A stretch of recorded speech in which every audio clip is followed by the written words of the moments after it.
Hello and welcome to The Side Woo. This is your host, Thibault, helping you navigate the wild and mysterious path that is the creative life. Join me as I ask our guests about the tools they use to help them survive in the creative wilderness. I was just watching the video you did with Michael Lewis. So it's interesting to have like a man's perspective in interviewing. And then, have you done a lot of other talks around the book like that have been different in tone or? They've been so different. So Michael is the only straight man to have interviewed me on stage about Tits Up. A wonderful gay guy called Dave Swartz interviewed me in Fort Wayne, Indiana. Oh, okay. Otherwise, it's all women. Okay, yeah, which does feel like the demographic that would be the most curious about your book, but it's interesting. It's for everyone. It is. I mean, I've had various straight men say to me that all men should read this book. Yeah. And actually, agreed. One of the British academic endorsements came in, and it ends with an important read, especially for men.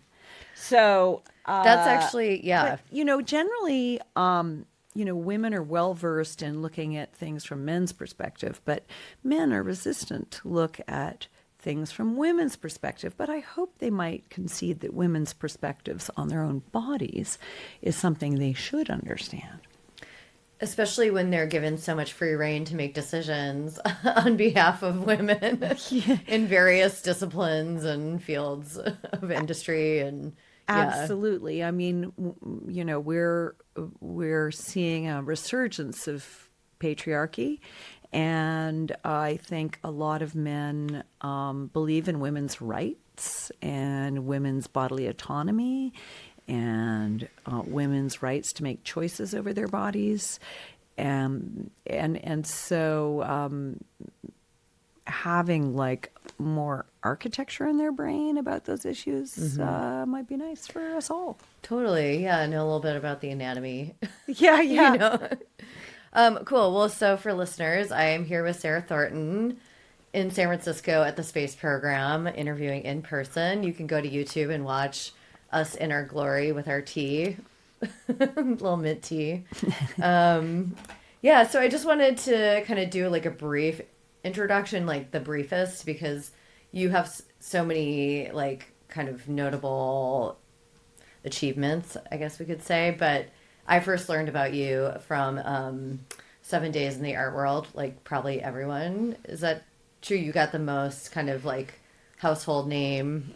Well, what I would say is, interestingly, my first book, which is called Club Cultures, Music, Media, and Subcultural Capital, was what my publisher called an academic bestseller, which is an oxymoron, and it was confined to Britain. But I wrote my PhD on dance clubs and raves, and actually developed a bit of a reputation in sociology and musical spheres for that book. But certainly in the U.S. and definitely in the art world, I am known primarily for the book 7 Days in the Art World, and to a lesser extent by its sequel, 33 Artists and 3 Acts. Right. And I realized when I sent your questions, I haven't read the second book, and I was like, oh, I'm sure you've been asked for a follow-up, but that is like the obvious. You sent questions? I did. Well, I haven't seen them. Well, but that's okay. Strap in, everybody. This is going to be a good one. I really haven't seen them. I said I've been having trouble with my emails. I won't bore the listeners, I should say. But even today, I got in the car, was looking for your phone number in my emails, and my phone only has emails from Saturday. Oh, wow. No emails from Sunday or Monday. Oh, wow. So I don't know. Something's going wrong. Well, it is Mercury retrograde, to stick with the theme of the podcast. Woo. So excellent. It is real. There's been so many crazy things happening. With my computer as well. But, well, just to kick it off, like side woo style, what astrological sign are you? I am a Taurus. Oh, okay, cool. And I spent so long in the UK that I know nothing about horoscopes. Oh, okay, because or people aren't into them there. oh no, not at all. Actually, they're Oh, quite scathing. Californians love them, and I yeah. think it's a good excuse to talk about a taboo topic, which is really people's personalities. Oh, You're not really allowed to talk yeah. about people's personalities except through this vehicle of the horoscope. I think that's why I like doing tarot readings because you're telling people about themselves and then you're like off the hook because it's not you, it's the cards. I mean, That's amazing, actually. I love tarot, and I know nothing about it except what I've learned from the witches in my book. But Well, yeah, that is part of my questions. Yeah. yeah. Okay, cool. Well, I mean, let's just start there. That was one of like my lines of inquiry, which is, you wrote this book called Tits Up, which I do think is very Taurian because Tauruses are known for being very like rooted in the material world and like earthy. I'm sure you've got some like Gemini or like Mercury influence somewhere in your chart because as a writer and like a good speaker and everything. But yeah, the fact that you would choose this like very and like even with the raves and dances, that's like Venus, like celebratory, it all kind of makes sense. But I like being grounded, and I'm really interested in the real. And I get irritated with kind of abstraction that never comes down into social relevance. yeah. I love abstraction, like, doing theoretical pirouettes and having fun with big ideas. I do love that, but I want it to eventually touch down. Yeah, well, because otherwise, like, what good is it other than just like mental Well, then it exploration becomes or like this pretentious power play of I'm smarter than you. You should come and be part of my cult. There is that thing in yeah. academia, and I've never found it personally attractive. Totally. I feel like that was a lot of my kind of theory classes in college. And I always was like, well, I will never be able to apply these because we're not talking about this in the context of anything I know or do on a daily basis. And it fuels this anti-education movement because, increasingly there is no correlation between the humanities and your, salary at age 50 or whatever. And I don't think, as someone who's in the humanities, we should absolutely be suspicious of that kind of like quantitative thinking. But by the same token, a lot of people just can't throw away money on education. They need to be able to pay their student debt or borrow it from their parents or whatever. Totally. Relevance is really important. I think this book is highly relevant. I feel like it is my most relevant book. Like And, timely, kind of like of the moment. I don't know if it's of the moment, but it's just like so elemental.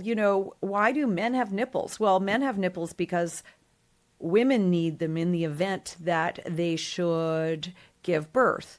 Why do all people have nipples, whether they're non-binary or, irrespective of their gender? Humans have nipples because they're essential to the survival of human species. Because without them, infants would have died long ago. And Without the like nurturing of breastfeeding and like the immunization that comes with it, right? Is that what you mean? Or the number one cause of death amongst infants is dehydration. yeah, wow, And that's crazy, and infection. right? So hydration and immunization are essential, and then obviously nutrition. Without calories, we don't grow, we don't think, we don't do anything. And so until the days of man-made breast milk substitutes, which are really only 100 years old, newborns died. Yeah, Right. and then and men have nipples because it's like part of the DNA for like all of our like little forms to have them. Well, there's this Is kind that of part of it? myth that men like, whether it's Jesus Christ on the cross or the Buddha, or that, that the male torso is the universal torso, is the torso that emblemizes our humanity, and authenticity and honesty and a whole pile of other things. But actually, it's kind of the reverse, because we all start as chests, women, right? Like our chromosomes. That's like right. Start as women. We all have an X. Yeah, exactly. We don't all have a Y. The Y chromosome is this runty little add-on to our humanity. No offense. So to anyone. well, it's good for everyone to understand. Yeah. Well, no, as a corrective, I would say it's important as a corrective to know that, because that like men are being considered the universal form, and breasts are considered this odd appendage, to our humanity. And, the male chest in the form of Christ or the Buddha, that's a sacred chest, whereas women's chests are so profane that we must cover them up. So right. Anyhow, yeah. And of course, I don't want to speak in binary terms, except the law and a lot of social prejudice around chests does run along those lines. So my apologies. No, definitely. Yeah. I mean, on that note of, thinking about the profane versus the sacred, like, is that something that you went into your book thinking about, or just from life experience, or is that something you really kind of was like an aha moment for you? It was a long revelation. It was a long, slow revelation, and I did not go in thinking about that at all. It actually, the thought about Christ's chest, like, what's the most famous topless man in the world? Well, it's actually Jesus. Yeah. Yeah.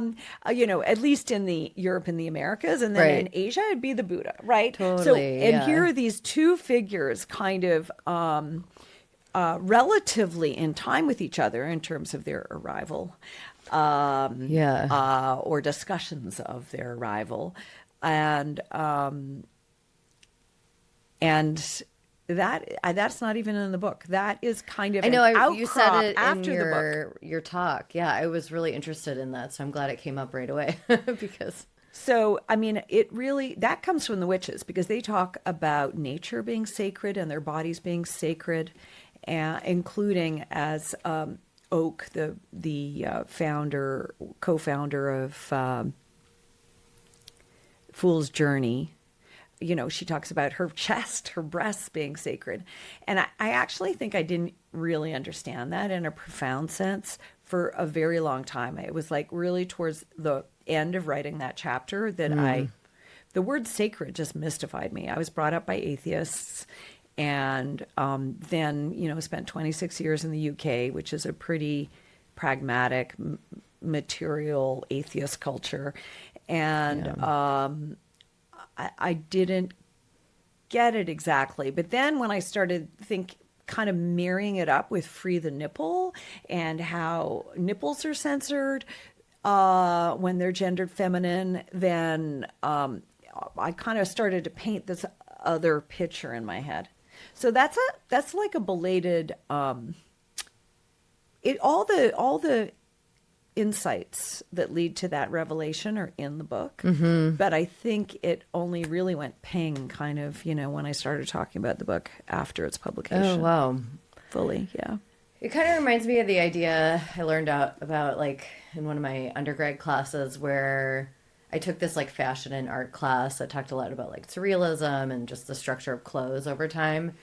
And it was talking about, the fashion of the corset as a way to shape a woman's body. And then now we don't wear corsets, we've like internalized them. And so thinking about maybe an era where like women were free, and then they, were decided like, oh, actually you need to start covering yourself up in the West. Like I don't know enough to know when that happened, but in just like this internalization of it to the point where you're like ashamed that you have boobs at all. It's like I'm considering top surgery and it's kind of starting my gender journey. And a lot of my like unpacking is like am I ashamed because they're taking up space in a way that like brings up all these issues when I'm out in the world, which is real. And like, I've gained weight, so my boobs are like bigger than ever, you know? So that's like part of getting older, I guess. But then it's also like, yeah, other things of just like, do I feel like they're for me, you know? But it definitely was this thing of like, well, there is shame that I hold around having boobs. And like, you know, I went to Greece during study abroad when I was like in my early 20s, and that was like such an amazing, because we were never like a naked family. So like going and being like topless on a beach, you know, it's like I was like, oh my God, Miss Midwestern girl, like freedom, you know. And there's something that shifted, like I don't have to be so ashamed, you know, of my body. Like everyone's doing this. And you kind of talked a little bit about that with getting a portrait done, like by an artist who does like topless portraits. Clarity Haynes. Yeah, Clarity Haynes. And there's something about, yeah, maybe around the gaze of like this just neutral, that's just your body. It's not like judging it or assessing it or requiring it for something. You know, it's not like serving a function, it's just existing. And so the question I'm trying to ask myself is like, do I feel most neutral with breasts, or do I feel more neutral where I don't have to have them and think about them? And I cannot answer that question, well, but sure. I have about four thoughts sprang to my mind while you were talking. So you said corsets, we've internalized them. And actually, you meant it in a psychological sense, but truly, No, but like plastic sit-ups surgery and, yeah, is a form of the internalized corset. totally. Right? So the combination of liposuction, tummy tucks, and implants is kind of a form of corsetry.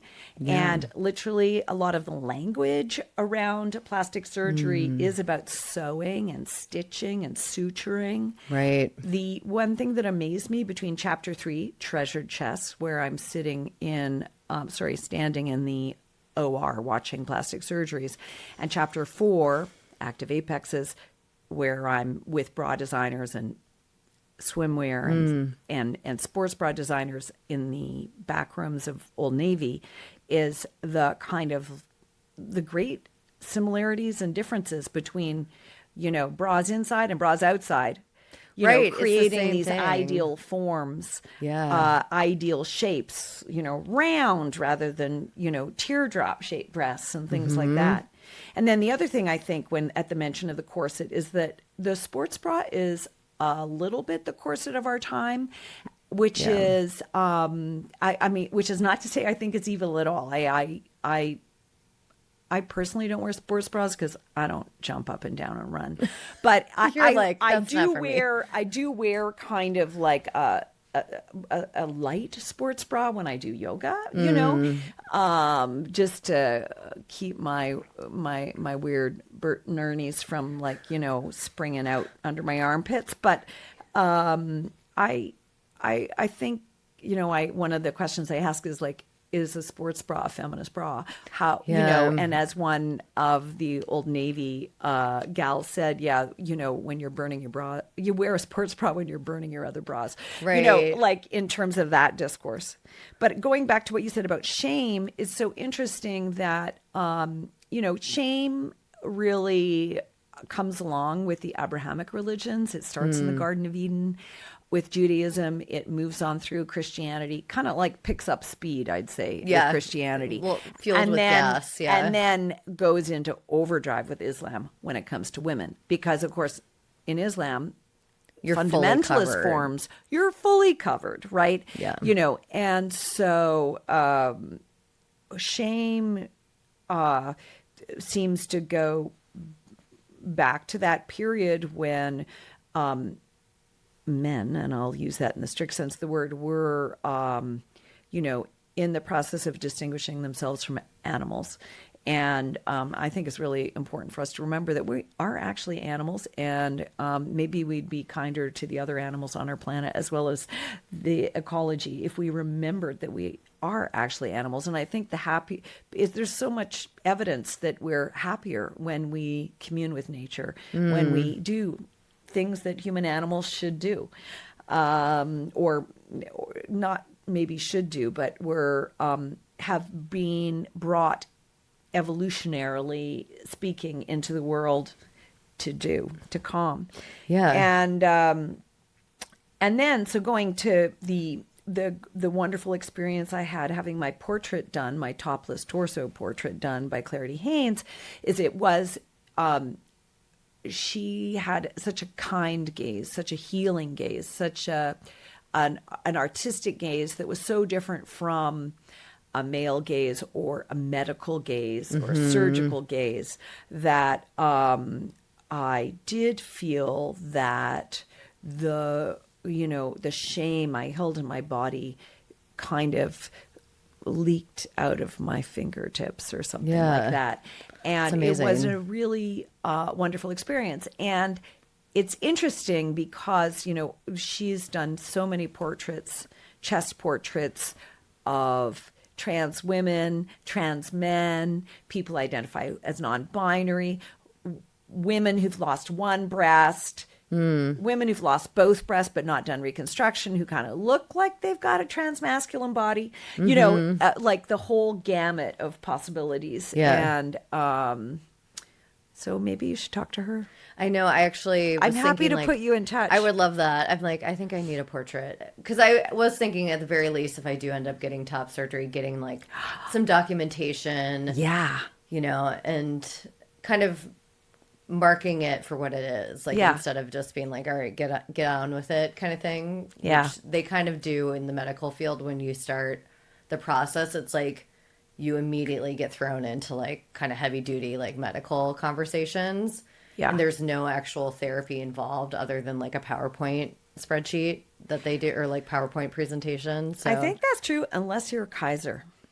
Well, I am at Kaiser, and you should be seeing a therapist at the same time through them. No? Yes, agreed, and that's another conversation. But they basically made me take like their survey for, and they didn't approve me for like covered therapy, so I had to go to an out of network person, which I'm like, hello, gender affirming care requires it. Like, regardless of your mental state, trust me, you don't want to do that. You just present as far too sane. Well, I was like, sorry, I didn't I didn't really Let's just, go a little crazy on my survey. I could have gone a little more dramatic. I got to do the survey again after a poor night's sleep. Totally, and talking to them on the phone for an hour. But anyway. Well, so just thinking, I feel like did you have any more kind of like one-off? Those are my top line thoughts based on, you said so many complicated things and I just had those little, I think I'm fascinated by clothes and how important they are in our culture, but also how important they are going back. I've been kind of reading about fabrics and textiles lately, as a, between books kind of interest. And I was fascinated to learn that linen is really amongst the first crops. Oh. And it in the Middle East, or the Fertile Crescent as it was called, or as we now call it, anthropologists, archaeologists now call it, it preceded wool as a major provider of clothing, partly because it's, if you're in the region that is now Turkey, wool's a little hot. It's too much, yeah. Yeah. And whereas linen is just right. And and just kind of how clothing is kind of our original shelter. So, one might have thought that food was first, but really agriculturally, linen or flax developed alongside barley and peas, like right at the beginning of agrarian societies. And yes, there was shepherding, but I'm under the impression that was like actually more of a meat thing initially. Of course, the wool would get used, but it wasn't as big of a deal for them to really pelts or it was probably more shearling, let's say. Well, if you're nomadic, pelts were easier. That would be harder to deal with, like all the wool to like spin it and stuff, because that takes a long time. Spinning wool is not as strong as spun linen, apparently. Oh, okay. There's something about the length of the fibers. Linen is stronger than the knits or woven wool. Whoa. So yeah, it would have been more of a pelt situation. Take note. Yeah, I mean, I'm outside my field here, but it is. I am for this whole conversation. So Well, it's just interesting to me that, clothing might be considered something trivial by some people. Like, that just blows me away. So, a sociologist, that just doesn't make any sense at all. yeah, no, for sure. I Or mean, someone interested in gender, absolutely. Yeah. It's huge. Yeah. I mean, I feel like I want to go back to the nature piece and thinking about the structure of your book, which had these like 5 pieces. I mean, the actual title of it is, for listeners, Tits Up: What Sex Workers, Milk Bankers, Plastic Surgeons, Bra Designers, and Witches Tell Us About Breasts. And, I mean, maybe do you feel comfortable talking about what brought you to the subject matter? Like Of your course. own... Yeah, I mean, first I'll address structure because I'm a bit of a structure fetishist. Oh, great. And I'm really interested in kaleidoscopic views on things. And so the subtitle identifies my 5 experts, and it took a long time to discover who those people were. When I decided, after reading some books and deciding that there was a gap in the literature for my book and the thing that I wanted to research, I interviewed about 60 people. And it was only after interviewing those 60 people that I decided who my experts were. And gynecologists and general practitioners, not so much. I was like, interesting. Not a lot of thoughts here. Just like kind of female centric, like medical care, but not specific. Yeah, absolutely. Interesting. Gynecologists really are experts of the bottom half. Totally. Okay, not they can their find a lump. northern region, not as much. Yeah. Yeah, exactly. And in general, the women's movement has focused on vaginas, uteruses, and wombs for a lot of good reasons. But I was amazed at kind of how little serious consideration had been given to these things. I think partly because they're often dismissed as like silly boobs, or, given the word boob alone, Right. which means stupid and foolish, and, Right. is associated with booby traps and boob tubes and things like that. I know. I actually love, and I pulled up like some of the words for boobs that you use in the book, like jugs, life affirming jugs. That's chapter 2. So going back to structure. we Okay, have yeah, let's stay with structure. Chapter 1, hardworking tits. That's set in a strip club, and it's about the role of the role of breasts in sex work. And then chapter 2 is life-saving jugs. That's about, it revolves around the oldest human milk bank in America that happens to be in San Jose.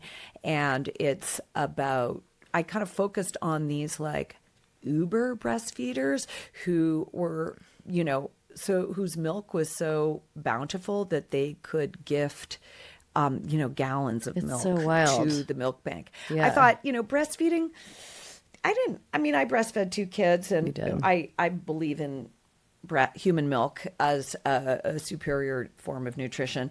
But I was like, that's not going to be very interesting reading about breastfeeding. But I thought, how can I make it interesting? And the human milk banks were so fascinating.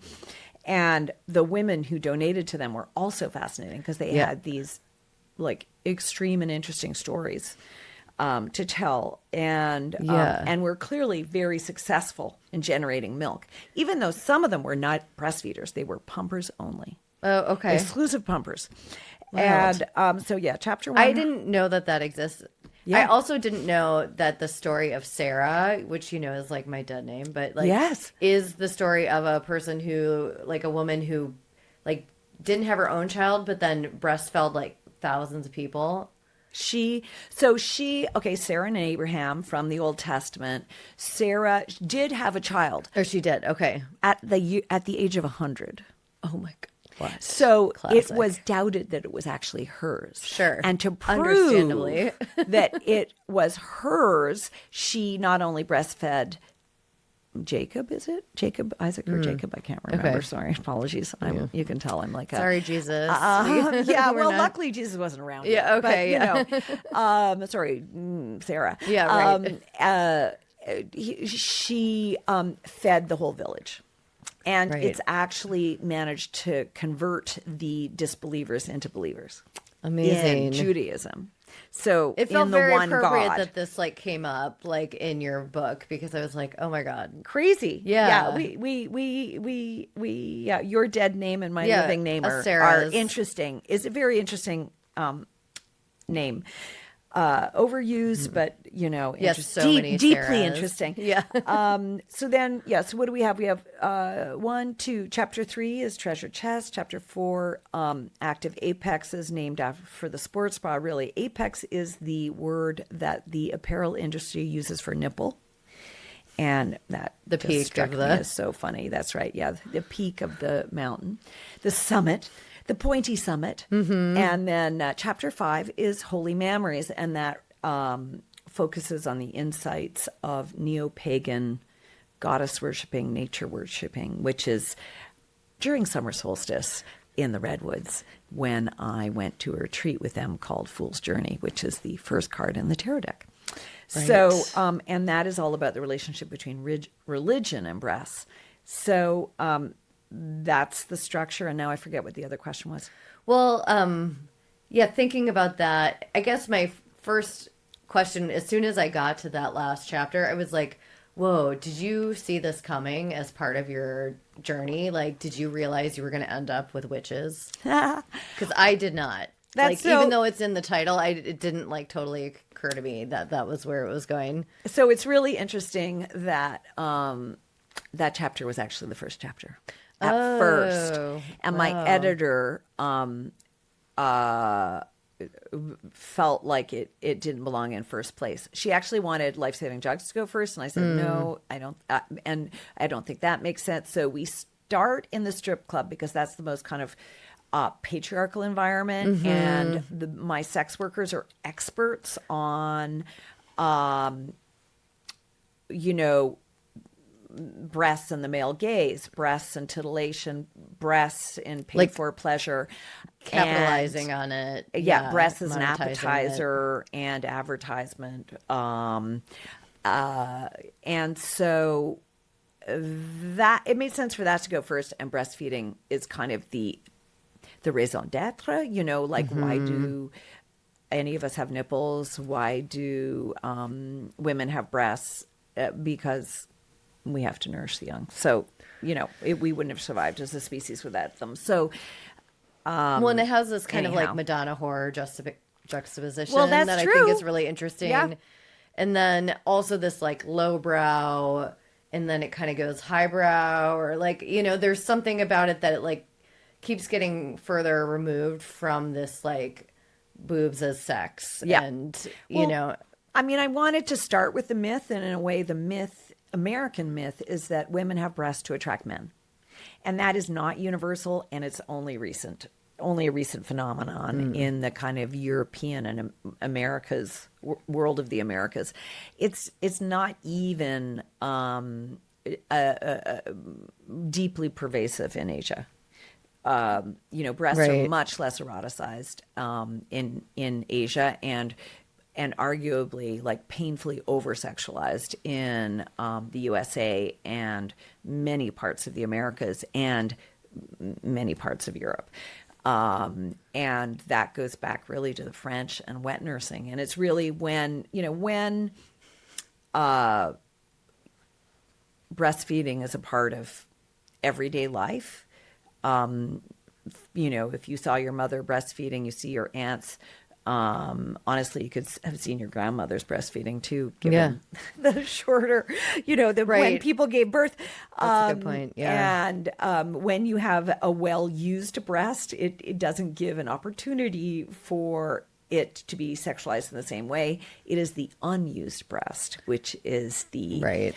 most eroticized of breasts. So, I start with I kind of start at the extreme end of the myth, I guess, manifestation of the myth. And of course it has real deep psychological and embedded and embodied manifestations. So, just because it's a myth doesn't mean it has no reality.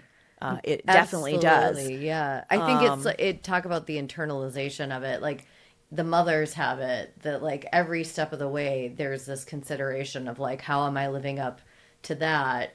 You know, like, am I going to keep my partner because they want that, and I don't know if I can do that all the time, you know? So are they going to go off to the strip clubs and like leave me with the babies? You know, it's like the kind of Mad Men fear or something, you know, like from the 50s, like. Yeah. I mean, anyhow, so I don't know where we were there. Yeah, I mean, well, I guess just this kind of ending with the more spiritual, when, I mean, I guess Yes. that's where your journey started. I was really interested, like, oh, you're taking it to this other level. And I do think witches are kind of feared because of like their power, and like historically, like they're like almost free from patriarchal like cares theoretically. Yeah. And so it's like that's why they were so scary and hated. And so to embody like the freedom of the breast in that, I thought was really cool. So, the my working title for the book was actually Uplifting Sagas, the Top Half of Women's Liberation. And so for me, what is now chapter 5, Holy Memories, is the most uplifting of the chapters. It really goes back deep in time. And also, I mean, I go through the most uplifting narratives in Judaism, Christianity, Hinduism, and Buddhism, for searching for kind of positive affirmation of these, you know, organs that have been so often denigrated in the culture. And so, for me, it creates a very affirmative journey for women who identify as women and who may not have had as positive a relationship with their breasts as they might have liked. A lot of women have told me that they feel happier about their chests when they finish the book. And Yeah, that's great. yeah, I think that's really important. Well, it's just like you gave it so much attention, you know, is part of it, where it's like this part of ourselves that we're just like, we don't know enough about, like, Yeah. what's the history? You don't know, you Yeah. know, and you're told to just like kind of deal with it as it is, or, you know, it's like there's so many things that I learned about like the way breasts are cared for, and like, you know, with clothing and like reasons that I might be feeling a certain kind of way about them, you know, throughout my life. So yeah, I feel like just the attention is so special to like give a body part that I think when things are over eroticized and over objectified, it can alienate their owners, you know? Yeah. And, you know, and that is one reason why there are statistics about how, like in so many different countries, women are dissatisfied with their breasts because they're not living up to some perceived ideal. They're too small, they're too big, they're too saggy. Saggy being the worst thing, of course, Sure. because that's related to aging, Right. God forbid. You know, And so the other thing is there's a kind of age range in the book. So the youngest women, for the most part, are strippers and sex workers, and then there's really more like the young mothers or medium-aged mothers, the mothers of young children, let's say, who are a little bit older, and then there's, you know, a lot of the women in the plastic surgery chapter are actually postpartum. So they've like breastfed a couple of kids, had a couple of pregnancies, and they're wanting doing a little some, bit like, of freshening up. Yeah, exactly. And not only that, but the women who get cancer. So oftentimes that, I mean, a classic time to get it is postmenopausally, which is way better than getting it premenopausally because premenopausal cancer is usually much faster growing and pernicious. So, you know, a lot of the patients who are having mastectomies and breast reconstructions and aesthetic flap closures and all of that kind of thing, or deep flap surgeries, which use the tummy fat to create a living tissue okay. breast, which is the specialty of Dr. Potter, who's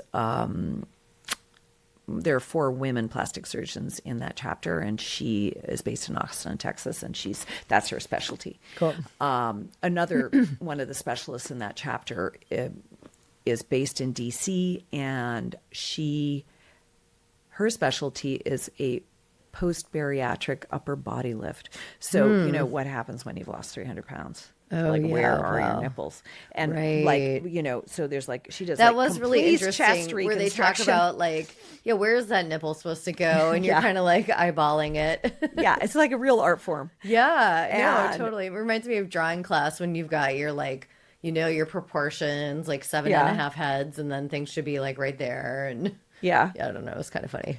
A little scary, honestly. I have a conversation in the operating room with Dr. Carolyn Chang, who's the San Francisco based cosmetic surgeon who you know, has done her share of reconstructions, post-cancer reconstructions and things like that, but her practice is now completely elective. And about, you know, who are, you know, plastic surgeons, the sculptors of the medical world, you know. Yeah, I can see that. And then, you know, you could say, well, dermatologists are maybe like the drawers or, you know, yeah, we have a little conversation about that. Oh, that's funny. I think, Well, we had Desiree Holman. Do you know her? Yes, And yes. she's transitioned into like she's getting her nurse practitioner degree. Oh, wow, And I she didn't know does that. like aesthetic processes. I don't know if she does like surgery yet, but Right. she's like doing like gender affirming like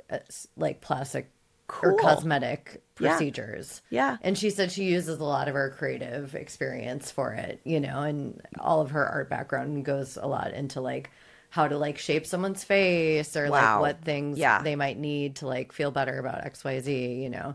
So I think you almost should go to art school before you become a I plastic think that's surgeon. a great idea. Right? Yeah, totally. Take a couple drawing classes, learn the Yeah. proportions, and Yeah, absolutely. look at a couple, Da Vinci's and Rubens and So what I would say, just going back to the trajectory of the book, we got the youngest women to the oldest women because my Crohn's, self-identified Crohn's. Oh, yeah, that's right. are Yeah, in yeah. Holy Mammaries. And then there's also this move from the material world of sex work to the spirituality exactly. of my old lady feminists, as I like to think of them, in the most positive and loving way. And I count myself amongst them. Yeah. You are I'm- fully one of them now. Yeah, well, you know, I turn 60 next year, so I'm like Oh, okay. proto-crone. Yeah. Yeah, so I think I'm like, I really care about the conceptual structure of things. And so like those are things underpinning the book. Yeah. And And like for why you wrote it, because you're not the first person who I've heard this story from, is you basically had your own experience with your breasts that like kind of prompted you to explore like, are more women dealing with this? Like, I guess what was the thought process behind? So I had had cancer scares for 7 years in a row, and it had to do with the atypical cells that they were finding against my chest wall in both breasts, but principally the left one. That's where I had all the biopsies. And, you know, the final summer, I ended up having 3 different biopsies where they kept pulling out these rogue cells. And it was really gruesome because they were close to the chest wall. Like I'd get a bruised rib or a hematoma, or they also like, I don't know if they pinched a nerve. They kind of traumatized a nerve. So I had like these weird nerve pains going down my side. Oh my God. Down to my hip for a month after one of them. So I was just like biopsied out. Yeah. And also at the end of these biopsies, they're like, these cells are so weird. We haven't found cancer, but there's a 40% chance that you have cancer, even though we haven't found it because you have so much of this. And So at that point they said, well, what are your options? We could do a double mastectomy. No, actually we could do a mastectomy. Initially I thought it was only the left. And then they said, no, there's there's a 30% chance you got cancer in the right chest, right breast. So whatever. And then they also said, well, look, you can go on tamoxifen, which is this icky hormone that a lot of women go on to prevent cancer, except is not that effective. And it has huge mood and body side effects like aches and pains. And I had several friends who said it just drove them crazy and they went off of it. So I thought, and also I'm like a delicate flower. I'm I'm drinking not mint tea, okay? exactly. You're not messing around That's right. with caffeine or something. And so that did not appeal at all. Partly too because then you can go on tamoxifen and then we really still might get recommend it. you have to get biopsied every 6 months. Oh wow. And I was like, I've just been through 3 this summer and it was torture and stressful, psychologically stressful, always worrying. Anyway, so Did they offer you any kind of blood test screening? Because my aunt just did that. It's still experimental, but no, they didn't actually. I'm hoping that becomes more available because they caught it with her. Wow. But it was like trace, but it was in her blood, and they're Wow. and she had it before, but it had technically gone away, went so into remission. Question then. They found it in her blood, but then were they able to see it on a mammogram or an MRI? Yeah, I think. See, what if you find something in the blood, but you can't find it on the Which the is MRI what happened with you. So not saying that wouldn't have worked So for just me. everybody get checked and keep going. Yeah, I mean, Yeah. so then I opted for the surgery, and without thinking too hard about it, I opted to have reconstruction, partly because I was eligible for what they call a nipple preserving double mastectomy, which means that I could keep all my skin on the outside, and so And it was what kind was of just weird part and for parcel of the same. Yeah, I mean, it was part of the insurance. Basically, since 1998, the federal government has ensured that women who undergo a mastectomy have the right to fake tits. And that is actually a form of gender affirming care. Definitely. And Interesting. Yeah. So Take note, Supreme Court. yeah, Chase Strangio, shout out. So I had gender affirming care guaranteed by the federal government to restore a symbol of my womanhood, Right. my breasts. And the big problem was, for me personally, was that I'd been warned by a few friends, oh no, they might come back big. And I'm like, I don't want big. And I'd been a B cup all my life, except when I was pregnant or breastfeeding. And so I said to the surgeon, I said, lesbian yoga boobs, please. Between an A and a B cup. Yeah. Unfortunately, the first time I was measured for a bra post-surgery, I had D cup, which was not a surprise because I couldn't fit into my clothes and I'd been bumping my boobs into people all the time. And so you were like, yeah, this is definitely bigger than I had. Yeah. Yeah. And so that was were you kind of in disbelief at first? Because it's like, wait, I thought we talked about this. And then you're like, well, maybe they wouldn't have the gall to make a decision after I said explicitly what I wanted. That's the part that's so shocking. It's like, am I noticing this correctly? Is this actually happening? I had total body dysmorphia. And, I was very confused. I felt very alienated from these orbs. I did call them Bert and Ernie. Yeah, I love that. And they felt like Muppets. They weren't human. They didn't feel female. They were like alien. They weren't.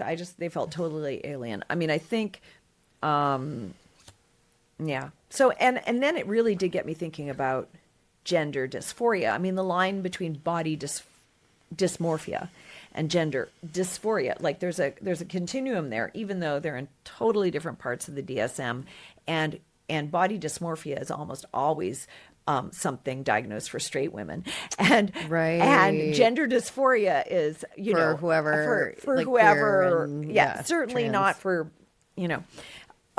straight or femme queer women like myself. Yeah. And yeah, so that was how that happened. And so what I then discovered through further research was that this breast reconstruction often became an unexpected breast augmentation.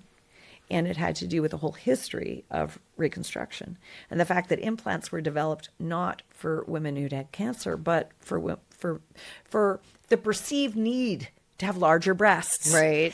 And so I then was just totally confused about what I'd gained, what I'd lost, what I gained. And I also felt a real sense of loss, even though I never really regarded my breasts and never really valued them. And then I thought, why didn't I value these things?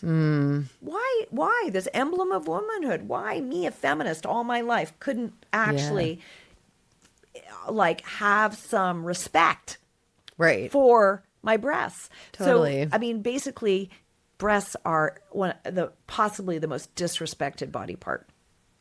For sure. And that's super fair to say. And so that's for how important they really are, like for the fact that they galvanized give me. people life, like for the work that they do, they are definitely undervalued. Yeah. And anyway, so that's how and then I just started reading, trying to figure it out. And then I discovered that actually, like, the feminism had kind of not given breasts much attention. There's a few great exceptions, and all of which I cite in the book. And one of the most revelatory for me was by a historian of science called Londa Scheibinger, who back in 1993 wrote this amazing article called "Why Are Mammals Called Mammals?" And it was really all about the moment in 1758 when Carl Linnaeus figured out a way to kind of transpose a gender hierarchy that was God-given into a gender hierarchy that was part of natural law. Right. And he'd been brought up to be the minister of his parish in the Lutheran tradition in Sweden. He didn't want to do that. So despite the fact his grandfather and father had done it, he, as the eldest son, decided to become a doctor. And he wrote this book, and he was the premier taxonomist of animals and plants of the century. Right. And he coined two terms, Homo sapiens and mammals. And through sleight of hand, he managed to position men as Homo sapiens, the wise ones, and women as mammals, the ones with the conspicuous mammary glands that get, that serve a purpose sometimes. Right. And, so, shout out to Londa Scheibinger. She's still at Stanford, actually. I mean, I love how many people are in the Bay Area that you ended up talking to. It's like the center of all of these things that you're thinking about. It's a very Bay Area book, but I delve deep. It's not that you didn't try to go elsewhere. And I do go elsewhere. I go to France, I go to Norway, I go to Texas, I go to Washington, D.C., and that's very much about like the Black community and Black women's perception of their bodies. And I go to Brazil a little bit. But basically, I delve into the diversity of California as much as I can. And the like progressive, like kind of organizing that seems to have happened. Well, certainly the first sex worker rights activists were in San Francisco with Coyote. But also, like on the other end of the spectrum, I mean, the moms who have donated milk to the Mother's Milk Bank of California, they, some of them are down in Orange County. They're like, one of my characters is a Catholic mom with 6 kids in Orange County, and another one's evangelical. Okay. And they are not what I'd call of the progressive political I persuasion. see. That's fair. Actually, yeah, I And- was kind of trying and to remember who the Don't the worry, characters don't worry. were, I but don't make that too explicit, like Yeah. in that bit. Partly because the nonpartisan nature of milk banking is what fascinated me, Right. Especially at this moment where things are so polarized, and and it was really interesting to see, like, you know, Democrat voting moms who are engineers, throw their in milk San in. Jose, donating milk, and then mothers of all kinds. And I mean, one of the most amazing stories I think in that chapter is a mother in Sacramento who had been the victim of child sexual abuse and had decided before her child was born that she did not want to breastfeed at all and just wanted to give him formula because she didn't want to re-traumatize herself. Yeah. And but then before she gave birth, she started having all of this early formula called colostrum. Oh, wow. And by the time her son arrived, she had a freezer full of breast milk, and weirdly, she was a hyperlactator, which could have been the result of her early childhood experiences, God knows, but she had so much milk that she just pumped, and her son only got breast milk for the first year of his life, and she donated 80 gallons of milk in memory of her sister who'd been a premature child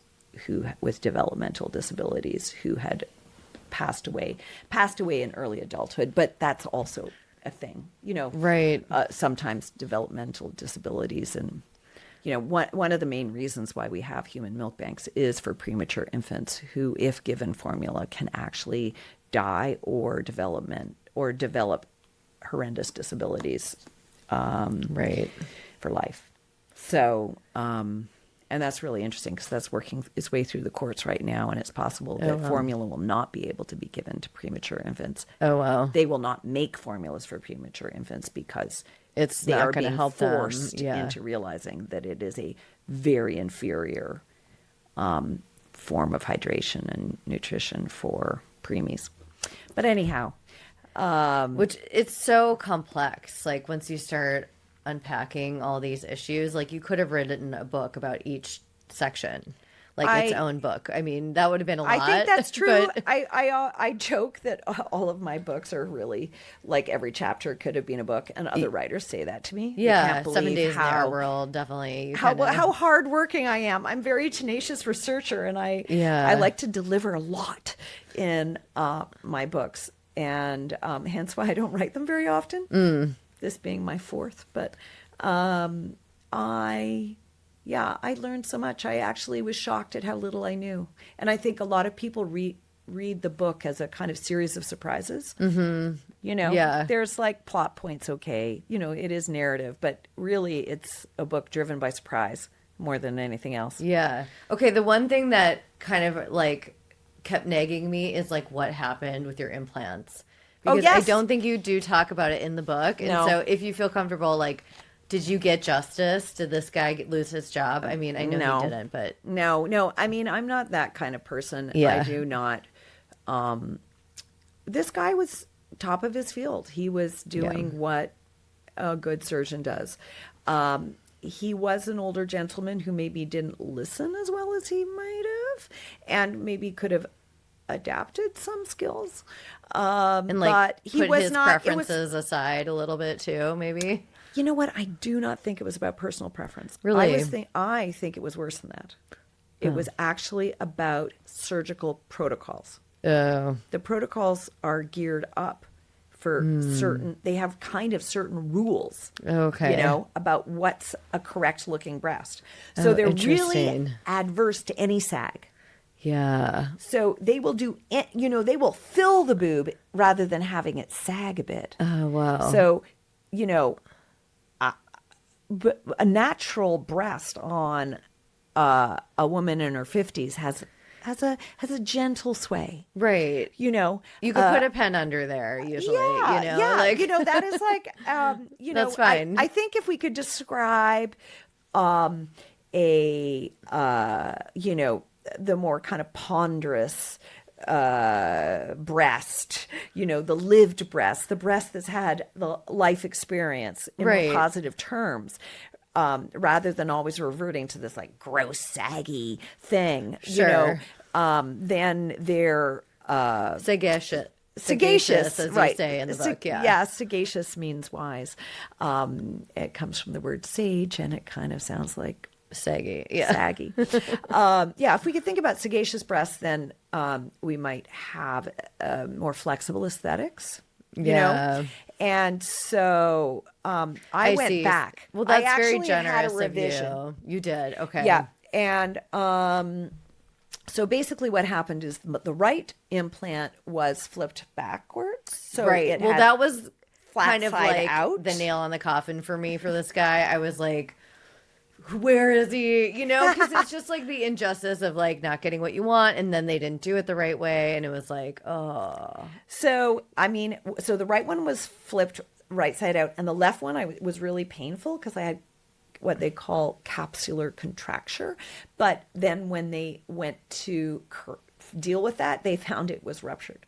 So I had a ruptured implant and a flipped and implant. they were pretty new too. Yeah, unless it wasn't. It was basically I had the revision surgery almost 5 years to the day. Oh, wow. Of the first reconstruction, and so they lasted 5 years. And the good thing is that I went to a younger woman surgeon who really listened and understood that Like what you my wanted. priorities were not about no sag, must fill the envelope. Yeah, which I is want them kind of back the, up here like when I was 20 or something, No. Yeah. Well, also sometimes, I mean, I've seen women in the gym, their breasts are so high. Yeah. It's ridiculous. Right. Let's not lift them up to our shoulders, Right.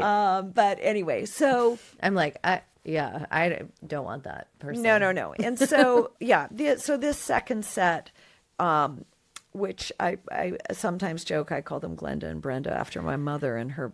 Oh, I was her best wondering who friend that was from after. elementary school. I love how they changed gender too. It was like Bert and Ernie when you Yeah. didn't really want them, and then it's like Glenda and Brenda. Well, the good thing is this pair don't really need names because Right. I don't feel as alienated from them. I think see. it's now been I don't know how many years that I've had 6 years, I guess. Oh, okay. That I've had implants of some kind. Oh, yeah. And these are smaller. I'm back to a B cup, and it's just my normal, and reconstruction.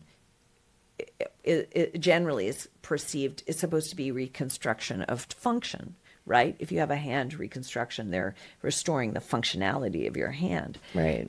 Here, our gender identity is so functional in our society that Yeah. it's got to pass as reconstructive surgery. And then Yeah, that you is know. interesting, like size as function. Like if the function is you want to like draw more attention to your breasts and like have this like kind of inherent sexuality with like bigger boobs all the time, like, and I don't know, I mean, not to say that people who have big boobs want that, but it's like if you're adding them to yourself, like that is like one of the options of I mean, having I that. think I don't know, or not one of the outcomes. think I love Like, it when women. unfortunately. I love it when women love their breasts or when people love their chests. I think this is a really important part of our bodies. It's Totally. just below our face, and it is more expressive of our gender than our genitalia. And it there's so much going on with it. So I just love it when people love their chest. And the Totally. person I know And who- boobs are awesome. Like, I mean, yay boobs. Yay boobs. Well, Yay tits. the slash person- jugs / knockers. No. No, I love, and you know what my favorite word is, and I don't think I wrote this in the book. I and did write out some of the ones. So yeah, you say So your- my new favorite word, which I don't know if I go into it in any great depth, is actually ta-ta, and I'll tell you why. Okay. And it Kind of may- exotic. Parts of it are in here. So tits is an old word. It's like at least 1,000 years old. That's craziness. Which is a reason why women should use the word and not. It's mostly a word used by men. So come on, let's try to reclaim it. Reappropriate. Yes, Yeah. reappropriate tits because it's the number one word on the internet and it's an Oh, ancient word. It's actually a version of teats. Right. And I don't think there's any reclaiming our chest without reclaiming the word tits. More than that, though, what fascinated me is that there's some speculation, and pretty grounded speculation at that tits and teats and tata, tits and teats comes from the Proto-European tata, which is amazing, which would mean tata is 5,000 years old as a word. Whoa. Oh my God. And is the root of many different expressions. And that can't be like Latin or something. It's way before Latin. So Yeah. in So it was Italian, just almost like a sound, like an onomatopoeia or something. so in Italian, the word is tete. Yeah. Tits is tete, but it's also the same word as breast. So tits and there's not this. Right. Tete is not a rude word in the same way just that tits is in our culture. Right. You know, puritanical Americans. Totally. I would say. I mean, even in the UK, tits is not that They just say it. salacious. It's, you know, Is they have baps. lots of expressions. BAPS is one that I found for yeah. boobs in the UK. They have a lot of baps is like a sandwich bun. Oh, so is they it? I use was a like, lot what of is food. that? I mean, a lot of cultures use food metaphors and Titty Bojangles. That one. Swag bag. Spaniel's ears. I was like, that's funny. that's cute. Okay, Yeah. my favorite one that I found, Danny DeVito's for like a double D's. Oh, really?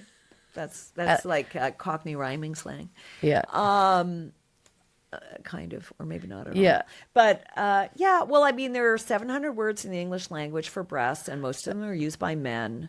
And women have retreated into an area of shame where most women in America, most white women use the words breasts and boobs, and then black women are more inclined to say breasts And and titties. titties. Yeah. And yitties. and there's also, you said? well, yiddies is that more kind of a new, young, hipper Yanni? thing, I Oh, guess. okay. But I mean, there's always lots of expressions. I but think in that's terms Lizzo's of- design I brand, think. right? Yeah. And yes, so what I would say is, you know, if we're going to reclaim our chests from patriarchy, and start feeling a little more positive about our bodies and more positive about womanhood, if that's how you feel, Right. then we need to reclaim some of the language around our chests. And I'm like, I chose my words. I'm happy for anybody else to choose their words. Right. And it seemed to me that tits was a really important one. I like the word jugs because it is one of the few words in the English language that honors the hydrating function of breasts. Mm-hmm. And Breast as vessel. as you know, as lactators, as deliverers of milk. Mm-hmm. And in other languages, the relationship to milk is more explicit in the slang. And so one of the number one slang words in Chinese for breasts is actually milkies. Oh, okay. Yeah, it translates as milkies. And are women saying that too? Or is that You know what? I haven't done that research. No, I would that's say okay. yes. I get the feeling that Everybody milkies uses is it. kind of like the equivalent of boobs. okay, because it's kind of cute. It's kind Like of cute, cute and also milkies. it's not Milk and cookies, but it's kinda. not associating breasts with stupidity Right. and not positioning us as the second sex, Yeah. right? Mm-hmm. And fun fact, oh my God, and I have only learned this since I've been on the road talking about the book. I was at the Wisconsin Books Festival, and cool. an ex-student of mine turned up, and which was amazing in and of itself. Yeah. But what she told me was the origins of the words for boba tea. So have you ever had boba milk tea? I don't You know- enjoy the bobas, but I know what you're talking about. I'm not a big I'm not a fan of- boba person. I don't like the chunks. Yeah, the tapiocas are not my jam either. But so it was called pearl tea because of little tapioca pearls. Sure. And you know, it had been around in Japan and other parts of Asia. But about 20 years ago, a guy in Hong Kong coined his own boba tea. Mm-hmm. And you know what boba means? Booby. It actually means big boobs. Whoa. Literally, boba tea is big boob tea. Big boob milk tea. Wow. That's what it means. And you know what's really crazy? On the this wonderful student, Rushan, also told me that on the Chinese Take note, everyone. on Chinese Wikipedia, it tells you all of this. Is named for his favorite porn star, boba milk tea. But Wow. in And that's relation her to name? well, That's I like don't her know. stage She name? was Like something boba. something like that. But on English Wikipedia, boba tea, it makes no reference to the fact that boba means big boobs. Well, time to get in editing. Talk about censorship. Yes. Yeah, actually, the lactating function of breasts is censored all the time. I mean, just think of all the Which is Hollywood so movies where weird. you like never see a breastfeeding mother, and you Totally. see a lot of other kinds of, exposure. I'm watching The Good Fight right now, which Yeah. is like a lawyer show set in Trump America, circa Yeah. 2016. Lactating mom pumping her breast right in the middle of a meeting. It was Excellent. awesome. I know. That's that show really is so good. good, actually. I watched the old version of The Good Wife way back. Oh, So I yeah. have to watch this version. The Good Fight is really good. The only depressing part is that they think that they're going to overthrow Trump with like videos of like him peeing on people, like all the things that have come out during his presidency. They think like, this is it. We're going to get rid of him. And I'm like, you're never going to. Nothing's going to work. You're going to out him. All of that stuff is going to come out and none of it's going to do anything. So that's the only bummer because that's like a huge part of the plot. And I'm Ouch. like, it's well, kind of rough. brave of you to watch something made in 2016. I know. Well, because it's so relevant that I felt like I didn't realize that was such a big part of the plot. But I'm like in season 3, so I'm like, all right, I'll stick with it. But Yeah. I believe Just- in persistence. just getting in there, getting riled up.